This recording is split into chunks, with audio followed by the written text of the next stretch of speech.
8, 9, 10 এরপর 11, 12 দেখা যায় না কোথায়?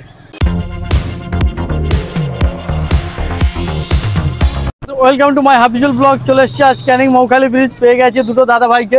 সর্বপ্রথম জেনে নেবো দাদা ভাইয়ের পরিচয়, তারপর ছুড়ে দেবো আমাদের দাদা। দাদা আপনাদের নাম? রমজান। আপনার নাম? রবিউল।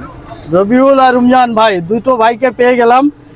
আর দুটো ভাইয়ের আজকের ধাঁধা রইল 8, 9, 10 এরপর 11, 12 দেখা যায় না কোথায়? তাসে। কোথায়? তাসে তাসে তাসে। তাসে কিভাবে হয়?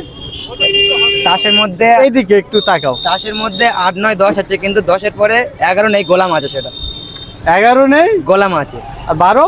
12ও নেই। 12ও নেই না, আপনি কি বলছেন? ওইটাই মনে হচ্ছে। কোনটাই? যেটাই বললো বন্ধু যেটাই বললো ওইটাই হয় মনে হচ্ছে। তাস খেলা তো যায় না। আর তাস খেলা আপনি জানেন না। দাদা বলছে তাস খেলা জানে না, বন্ধু যেটা বলছে সেটাই হবে। দাদা ভাই ব্যাখ্যাও দিয়েছে। ব্যাখ্যা কি দিয়েছে একটু জেনে নিন দাদা ভাইয়ের থেকে। যে তাসের মধ্যে তোমার 8, 9, 10 আছে, কিন্তু ওটা 11 নেই, গোলাম আছে। যে 11 বড়শির মতো নেই। যেটা না, ওটা গোলাম বলে। আর আর যেটা খুব সুন্দর উত্তর দিল দাদা। দাদা ভাইয়ের জন্য রয়েছে আমাদের চ্যানেলের পক্ষ থেকে ছোট্ট একটি গিফট। দাদা ভাই চ্যানেলের উদ্দেশ্যে কিছু বলবেন? ইনি খুব ভালো লোক। এনার চ্যানেলটা যে যাদের কোশ্চেন করবে, একটু প্রশ্ন করবে, তুমি না উত্তর দিতে পারলেও তোমার জন্য প্রাইজ আছে, আর উত্তর দিতে পারলেও প্রাইজ আছে। তাই এনার চ্যানেলটা সাবস্ক্রাইব করবেন, আর এই ফেসবুক পেজটা ফলো করবেন। Thank you.